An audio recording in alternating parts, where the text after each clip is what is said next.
أما بعد فأعوذ بالله من الشيطان الرجيم بسم الله الرحمن الرحيم قل أعوذ برب الناس ملك الناس إله الناس من شر الوسواس الخناس الذي يوسوس في صدور الناس من الجنة والناس۔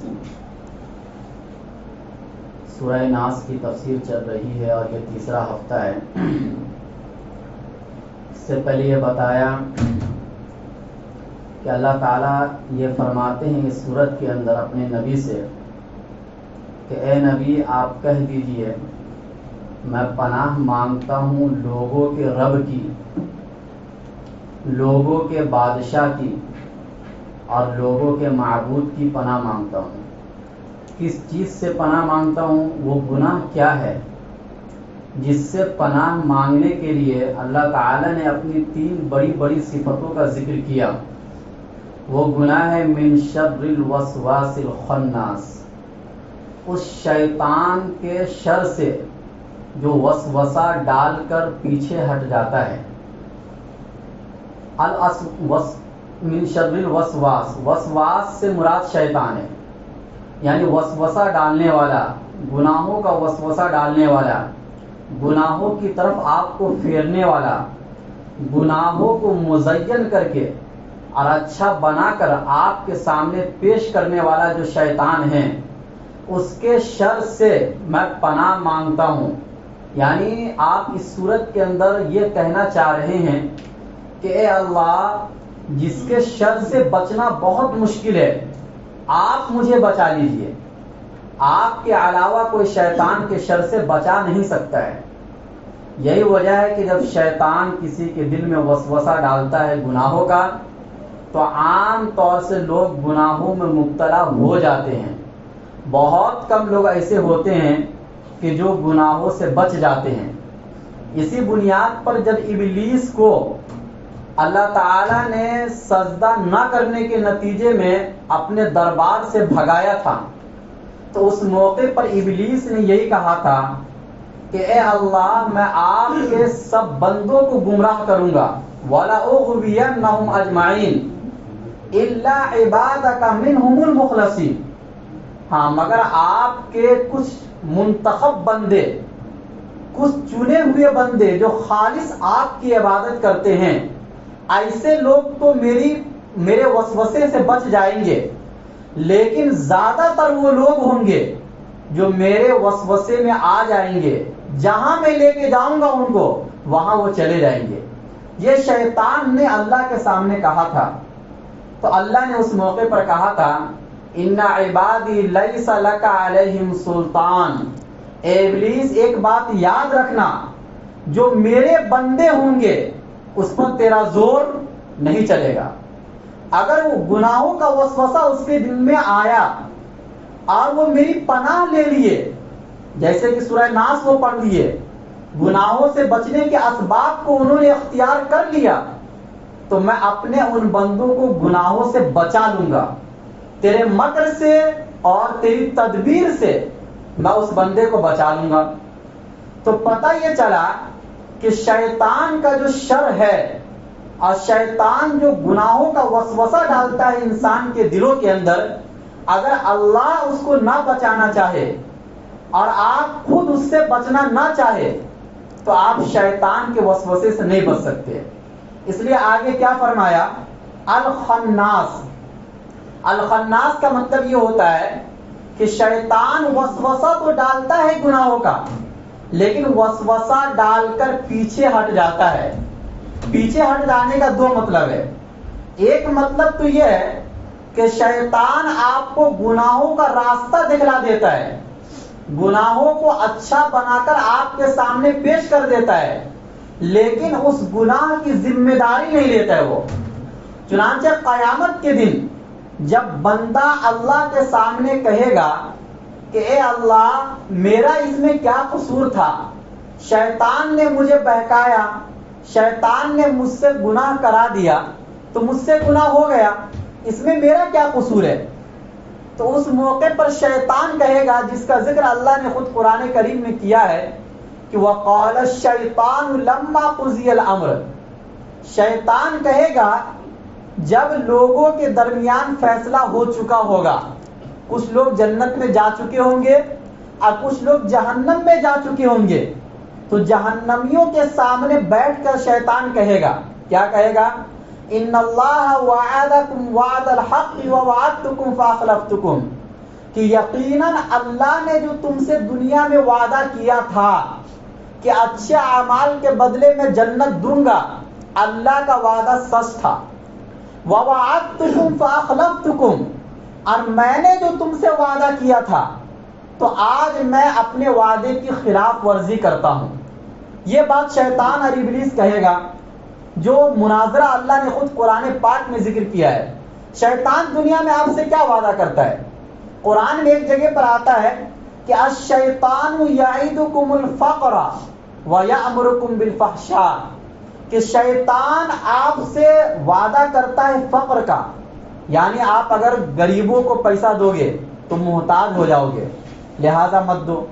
اچھے کاموں میں خرچ کرو گے، شیطان فوراً آپ کے ذہن میں یہ بات ڈالے گا کہ اگر تو خرچ کرے گا تو تیرا اتنا پیسہ کم ہو جائے گا، مسجد میں دو گے، مدرسوں میں دو گے، فوراً شیطان آپ کے ذہن میں یہ بات ڈالے گا کہ تمہارا اتنا روپیہ کیا ہو جائے گا؟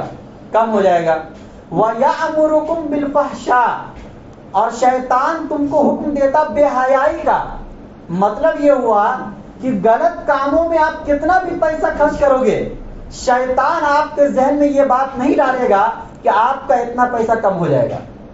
چنانچہ دیکھ لیجیے آج کل کے ماحول میں گناہوں کے کاموں میں، شادی بیاہ میں، غلط رسم میں یا غلط فنکشن میں یا غلط طور طریقوں میں کتنا پیسہ مسلمان خرچ کر دیتے ہیں، لیکن اس کے ذہن میں یہ نہیں آتا ہے، حالانکہ قرض لے کر خرچ کرتے ہیں، لیکن اس کے باوجود اس کے ذہن میں یہ بات نہیں آتی ہے کہ یہ خرچ کرنے کی وجہ سے میرا اتنا پیسہ کم ہو رہا ہے۔ اور اگر وہی اچھے کاموں میں خرچ کرنے کی باری آئے گی تو 200 روپیہ بھی دے گا، سوچ کر دے گا، اور اس کے ذہن میں یہ بات بار بار آئے گی کہ میرا 200 روپیہ کم ہو گیا، اور وہاں پر حالانکہ قرض لے کر بھی نہیں دیتا ہے، اپنے جیب سے دیتا ہے جو اپنا ذاتی مال ہوتا ہے۔ تو شیطان ہمیشہ آپ سے یہ وعدہ کرے گا۔ اللہ کہتے ہیں کہ شیطان کا وعدہ صرف دھوکے کا سامان ہے۔ وَمَا يَعِدُهُمُ الشَّيْطَانُ إِلَّا غُرُورًا، شیطان جو بھی وعدہ تم سے کرتا ہے یہ صرف دھوکہ ہے، بظاہر اچھا لگتا ہے لیکن حقیقت میں یہ افسوس کا سامان ہے جو آج سمجھ میں نہیں آئے گا، قیامت کے دن سمجھ میں آئے گا۔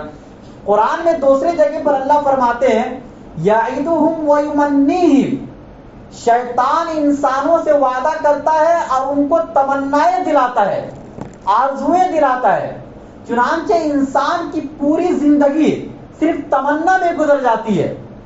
آگے چل کے میں یہ کروں گا، گاڑی خریدوں گا، اچھا موبائل خریدوں گا، اچھے گھر بناؤں گا، یہاں شادی کروں گا، یہاں پیسے خرچ کروں گا، میرے پاس یہ آئے گا، وہ آئے گا، میں لوگوں میں مشہور ہو جاؤں گا۔ یہ صرف تمنائیں ہوتی نا انسان کی، اور اسی کے پیچھے اس کی پوری زندگی برباد ہو جاتی ہے، حتیٰ کہ وہ بڑھاپے کی عمر میں داخل ہو جاتا ہے اور اس کی وہ بہت سی تمنائیں انسان کی اس دنیا میں پوری نہیں ہو پاتی ہے۔ جیسا کہ اللہ نے قرآن میں دوسری جگہ پر فرمایا کہ ام للانسان ما تمنا، کیا انسان جو تمنا کرتا ہے اس کی ہر تمنا پوری ہو جائے گی؟ ایسا نہیں ہے، ہر تمنا کے پوری ہونے کی جگہ تو جنت ہے، دنیا ہر تمنا کے پوری ہونے کی جگہ نہیں ہے، حتیٰ کہ چاہے وہ ایمان والا ہو یا غیر ایمان والا ہو، دنیا میں جو بھی انسان ہے اس کی ہر تمنا اس دنیا میں پوری نہیں ہو سکتی ہے۔ دنیا میں ہر ایک چیز کی خواہش آپ کے دلوں کے اندر اللہ نے ایک حد تک رکھا ہے، اس سے زیادہ نہیں رکھا ہے، لہذا آپ ایک حد تک پوری کر سکتے ہو، اس سے زیادہ نہیں کر سکتے ہو۔ لیکن شیطان کیا ہے؟ آپ سے مستقبل کے بارے میں، آئندہ آنے والے زمانے کے بارے میں تمنائیں دلاتا رہے گا کہ بھائی پیسہ جمع کر کے رکھو، زکوٰۃ مت نکالو، غریبوں میں خرچ مت کرو، آگے چل کے تم کو کام آئے گا یہ پیسہ، لیکن آگے چل کے وہ پیسہ کام نہیں آتا ہے۔ ہماری ہر ضروریات کو پوری کرنے کی ذمہ داری اللہ نے لی ہے۔ اتنا پیسہ آدمی کے پاس ہوتا ہے کہ اگر وہ اپنے محلے کے غریبوں پر خرچ کر دے تو بھی اس کا پیسہ بچے گا، لیکن اس کے باوجود لوگ خرچ نہیں کرتے۔ اس کی وجہ کیا ہے کہ شیطان ان کے دلوں میں یہ تمنائیں دیتا رہتا ہے۔ اللہ یہ کہتے ہیں کہ ایسی تمناؤں سے باز آ جاؤ. اولئک مأواہم جہنم، جو شیطان کے تمناؤں کے پیچھے چلتا رہے گا ایسے لوگوں کا ٹھکانہ جہنم ہے. کیونکہ شیطان پھر آخر میں چل کر آپ کو جہنم میں ڈھکیل دے گا اور یہ پیسہ آپ کے کام نہیں آئے گا. ما اغنی عنہ مالہ وما کسب، سورہ لہب کے اندر آپ پڑھتے ہیں ہمیشہ کہ ابو لہب کو جس کو مال اور دولت پر اور اپنی اولاد پر غرور تھا، فخر تھا، تکبر تھا، لیکن جب وہ دنیا سے گیا تو اس کی اولاد اور اس کا مال اس کو کام نہیں آیا، تو اللہ نے اس کا نقشہ قرآن کریم میں کھینچا کہ ما اغنی عنہ مالہ وما کسب، کہ اس کے مال نے بھی اس کو نہیں بچایا اور جو اس کی اولاد تھی اس اولاد نے بھی اس کو نہیں بچایا. تو خلاصہ کلام یہ نکلا کہ الخناس، شیطان ذمہ داری نہیں لیتا گناہ کی. قیامت کے دن شیطان یہی کہے گا کہ اللہ نے جو آپ سے وعدہ کیا تھا وہ وعدہ سچ تھا، تمہیں اللہ کے وعدے کے مطابق کام کرنا چاہیے، اور میں نے جو تم سے وعدہ کیا تھا آج میں اپنے وعدے کی خلاف ورزی کرتا ہوں. فأخلفتکم وما کان لی علیکم من سلطان. ابلیس کہے گا قیامت کے دن کہ میرا تمہارے اوپر کوئی زور نہیں چلتا تھا، میں تمہارا ہاتھ پکڑ کر نہیں لے کے جاتا تھا گناہ کی طرف کہ تم یہ گناہ کرو. کبھی شیطان نے آپ کا ہاتھ پکڑا کہ بھائی زبردستی آپ کو لے کے جا رہا ہو کہ آپ زنا کر لو، آپ بد نظری کر لو، آپ چوری کر لو، آپ رشوت کھا لو، آپ حرام کاری میں مبتلا ہو جاؤ؟ کبھی بھی شیطان آپ کا ہاتھ پکڑ کر آپ کو گناہوں کی طرف نہیں لے کے جاتا ہے. یہی بات شیطان کہہ رہا ہے کہ وما کان لی علیکم من سلطان، میرا تمہارے اوپر کوئی زور اور زبردستی نہیں چلتا تھا. ہاں الا ان دعوتکم فاستجبتم لی، اتنا میں کرتا تھا کہ میں تم کو گناہوں کی طرف بلاتا تھا، اب تم میری بات مان لیتے تھے. شیطان یہ بات کب کہے گا؟ جب کچھ لوگ جہنم میں جا چکے ہوں گے اور کچھ لوگ جنت میں جا چکے ہوں گے. کتنا افسوس ہوگا جہنمیوں کو کہ جس شیطان کے ہم نے اپنی پوری زندگی بات مانی، آج وہ شیطان یہ کہہ رہا ہے کہ میرا تمہارے پر کوئی زور نہیں چلتا تھا، بس میں تم کو بلاتا تھا، تم میری بات مان لیتے تھے. یا ایسا ہی ہے جیسے کہ کوئی میٹھی چیز آپ ڈالو اور اس پر چیونٹی آ جائے، تو آپ چیونٹی کو پکڑ کر تھوڑی نہ لے کر آتے ہیں. چیونٹی خود بخود اندازہ لگا لیتی کہ یہاں پر میٹھی چیز ہے اور اپنے اندازے سے وہ چلی جاتی ہے. تو اسی طریقے سے شیطان کا کام صرف اتنا ہوتا ہے کہ کوئی بھی گناہ کو آپ کے سامنے لا کر پیش کر دیتا ہے، اور پیش کرتا ہے خراب انداز میں نہیں، اچھے انداز میں، کہ بھائی چوری کر لو پیسہ آ جائے گا، زنا کر لو لذت مل جائے گی، یا اسی طریقے سے آپ حرام کماؤ بہت پیسے تمہارے پاس آ جائیں گے. یہ سب آپ کے ذہن میں اچھے طریقے سے لا کر پیش کرے گا، خراب طریقے سے نہیں، اور آپ اس کے بہکاوے میں آ جائیں گے. قیامت کے دن ابلیس کہے گا کہ میں تو بس بلاتا تھا، فاستجبتم لی، پس تم میری بات مان لیتے تھے. فلا تلومونی ولوموا انفسکم، تم مجھے ملامت مت کرو کہ میں تم کو جہنم میں لے کر آ گیا، بلکہ تم اپنے نفس کو ملامت کرو کہ تمہارے نفس نے تم کو جہنم میں لے کر آئے. لہذا یہاں پر میری کوئی غلطی نہیں ہے، لہذا آج میرے اوپر گناہوں کی ذمہ داری مت ڈالو، میں گناہوں کی ذمہ داری نہیں لے سکتا. فلا تلومونی ولوموا انفسکم. آگے ابلیس کہتا ہے ما انا بمصرخکم وما انتم بمصرخی، یعنی اللہ نے اس کے قول کو نقل کیا جو وہ قیامت کے دن کہے گا کہ آج نہ میں تمہاری مدد کر سکتا اور نہ تم میری مدد کر سکتے. یہ ابلیس کہے گا قیامت کے دن کہ آج کوئی کسی کی مدد نہیں کر سکتا، اللہ جس کو چاہیں گے بچائیں گے اور اللہ جس کو نہیں چاہیں گے اس کو نہیں بچائیں گے. لہذا جو میری بات مانے تھے، انی کفرت بما اشرکتمونی من قبل، جو لوگ دنیا میں میری بات مانے تھے آج میں اس کے ماننے کا انکار کرتا ہوں. مطلب آج میں کہتا ہوں کہ میری بات ماننا دنیا میں غلط تھا، لیکن یہ بات اس وقت کہے گا جب کہنے کا کوئی فائدہ نہیں ہوگا، جب جنت کا فیصلہ اور جہنم کا فیصلہ ہو چکا ہوگا. لیکن اس کے اس بات کو اللہ جو رحمان ہے اور رحیم ہے قرآن کریم میں ذکر کر کے بتلا دیا کہ اس مناظرے کو سننے سے پہلے اپنی اصلاح کر لو اور شیطان کے وعدے کے پیچھے مت پڑو. الخناس کا ایک مطلب یہ ہوتا ہے کہ شیطان گناہوں کی ذمہ داری نہیں لیتا ہے، اور الخناس کا دوسرا مطلب یہ ہوتا ہے کہ جب آپ کے دلوں میں گناہوں کا وسوسہ آئے شیطان کی طرف سے تو آپ اللہ کا نام لے لو. اللہ کے نام کی اتنی طاقت ہے کہ اللہ کا نام لیتے ہی شیطان بھاگ جاتا ہے. چنانچہ بخاری شریف کی حدیث ہے کہ جب اذان ہوتی ہے تو ادبر شیطان بھاگ جاتا ہے. اور کیسے بھاگتا ہے؟ وَلَهُ زُرَاتٌ، ہوا چھوڑتے ہوئے بھاگتا ہے. اتنا وہ کمزور ہو جاتا ہے کہ خود اس کو اپنے اوپر کنٹرول نہیں ہوتا ہے، اور ہوا چھوڑتے ہوئے جہاں تک مؤذن کی آواز جاتی ہے اذان کی وہاں تک وہ بھاگ جاتا ہے.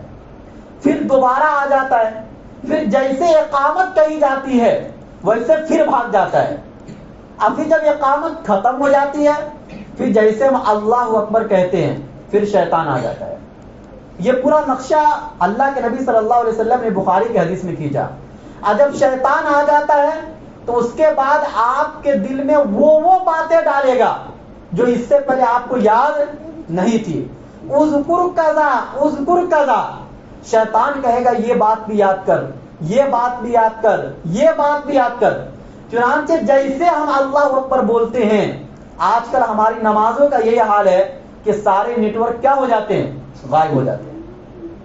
پھر ہر طریقے کی باتیں یاد آنا شروع کہ میں نے فلاں کو پیسہ دیا تھا، اس کے یہاں اتنا باقی ہے، اس کے یہاں اتنا باقی ہے، یہ حساب باقی ہے، یہ ذمہ داری باقی ہے، ابھی نماز کے بعد مجھے یہ سامان خریدنا ہے، اس سے بات کرنا ہے.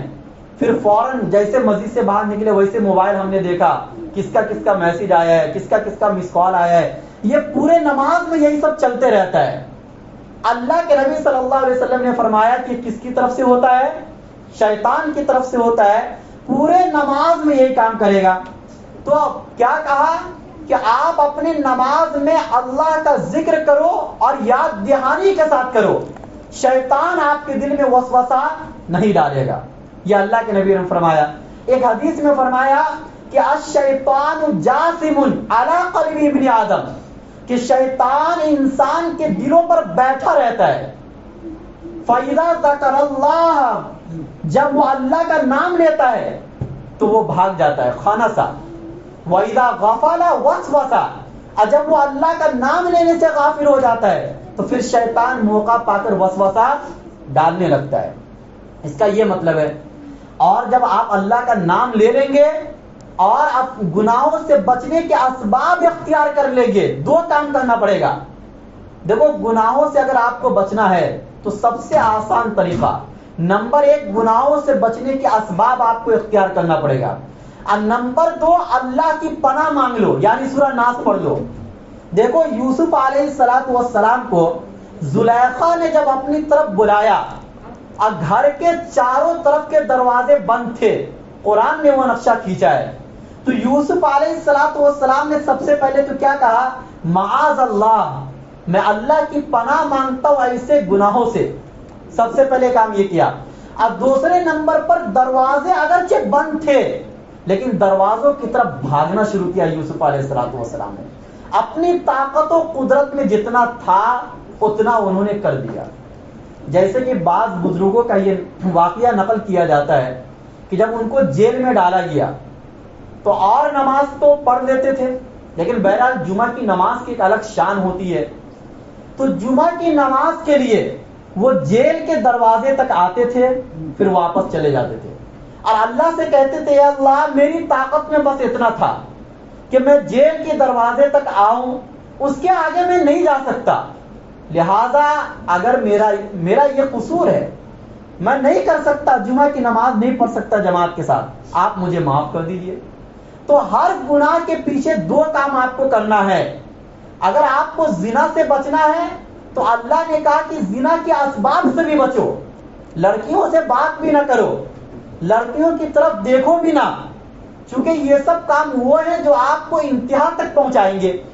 اور دوسرے نمبر پر کبھی اگر وسوسہ آ گیا گناہ کا تو فوراً اللہ کی پناہ مانگ لو، فوراً اللہ سے معافی مانگ لو کہ اللہ مجھے آپ گناہ سے بچا لیجیے، اگر آپ نہیں بچائیں گے تو میں اس گناہ سے نہیں بچ سکتا.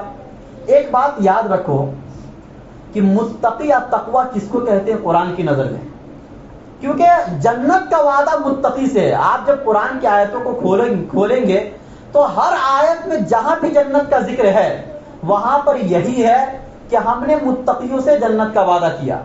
تو آخر متقی کس کو کہا جائے گا؟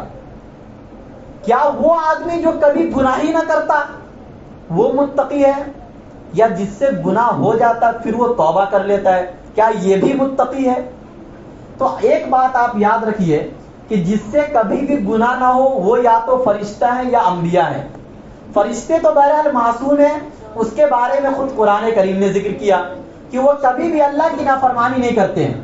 انبیاء کو اللہ خود بچاتے ہیں، کیونکہ انبیاء کو آئیڈیل اور نمونہ بننا ہوتا ہے قوم کے لیے۔ ان سے نہ نبوت سے پہلے کوئی گناہ ہوتے ہیں اور نہ نبوت کے بعد کوئی گناہ ہو سکتے ہیں۔ رہا مسئلہ صحابہ سے گناہ ہوئے ہیں، لیکن ہمارا عقیدہ اور یہ ایمان ہے کہ صحابہ ہر گناہ سے توبہ کر کے دنیا سے گئے، لہٰذا ہم یہی کہتے ہیں کہ تمام صحابہ کرام سے جنت کا وعدہ ہے۔ اس کے بعد کے جو لوگ بچے جیسے ہم لوگ اور بھی جو دنیا میں لوگ ہیں، اب متقی کس کو کہا جائے گا؟ تو متقی جو قرآن بیان کرتا ہے وہ شخص بھی ہے جو گناہ نہیں کرتا ہے، اور وہ شخص بھی ہے کہ جس سے کبھی اگر گناہ ہو بھی گیا تو گناہ پر وہ ڈٹے نہیں رہتے ہیں، فوراً وہ توبہ کرتے ہیں اور اللہ کے سامنے رونے لگتے ہیں، گڑ گڑانے لگتے ہیں۔ یہ شخص بھی متقی ہے اور اس سے بھی جنت کا وعدہ کیا گیا ہے۔ چنانچہ قرآن کریم کے اندر اللہ نے فرمایا کہ وَسَارِعُوا إِلَىٰ مَغْفِرَةٍ مِّن رَّبِّكُمْ وَجَنَّةٍ عَرْضُهَا السَّمَاوَاتُ وَالْأَرْضُ أُعِدَّتْ لِلْمُتَّقِينَ، کہ تم اس جنت کی طرف دوڑو جس کی چوڑائی آسمان اور زمین ہے۔ دیکھو اللہ نے یہاں پر لمبائی کو بیان نہیں کیا کیونکہ لمبائی ہماری عقلوں میں نہیں آ سکتی ہے۔ اللہ نے صرف چوڑائی بیان کیا کہ جنت کی چوڑائی اتنی ہے جتنا آسمان اور زمین کے درمیان فاصلہ ہے۔ یہ جنت کی چوڑائی ہے تو لمبائی کا کیا حال ہوگا؟ اللہ آگے کہتے ہیں اعدت للمتقین، یہ جنت جو بنائی گئی ہے، جو تیار ہو چکی ہے، یہ ملے گی متقیوں کو۔ آگے اللہ نے کہا متقی کون ہے پھر؟ الذین ينفقون فی السراء والضراء، متقی وہ لوگ ہیں جو اپنے مال کو خرچ کرتے ہیں، جو اپنے وقت کو خرچ کرتے ہیں، چاہے خوشحال ہو تو بھی خرچ کرتے ہیں، اور چاہے تنگ دست ہو، چاہے مصیبت چل رہی ہو اس کے اوپر تو بھی وہ اپنے مال کو خرچ کرتے ہیں۔ مال کا خرچ کرنا کبھی بھی ان سے کم نہیں ہوتا ہے۔ والکاظمین الغیظ، جو غصے کو پی جاتے ہیں۔ دیکھو اللہ نے یہ نہیں کہا جس کو غصہ نہیں آتا ہے، وہ انسان ہے تو غصہ تو آئے گا نا، غصہ آتا ہے لیکن غصے کو پی جاتے ہیں، یہ متقیوں کی پہچان ہے۔ والکاظمین الغیظ، اور ایک حدیث میں تو آیا کہ غصہ بھی شیطان کی طرف سے آتا ہے۔ پتہ چلا کہ غصے کا آنا بھی شیطانی وسوسے کا اثر ہے، شیطانی وسوسے کا اثر ہے۔ تبھی تو اللہ کے نبی نے ایک حدیث میں کہا کہ جب تمہیں غصہ آئے تو تم کیا کر لو؟ وضو کر لو، کیونکہ شیطان آگ سے پیدا کیا گیا ہے اور آگ کو پانی بھو جاتی ہے، تو تم وضو کر لو، یا اگر تم کھڑے ہو تو بیٹھ جاؤ۔ یہ اللہ کے نبی صلی اللہ علیہ وسلم نے یہ طریقہ بتلایا غصے کو ختم کرنے کا۔ تو والکاظمین الغیظ، غصہ تو آتا ہے لیکن فوراً غصے کو پی جاتے ہیں۔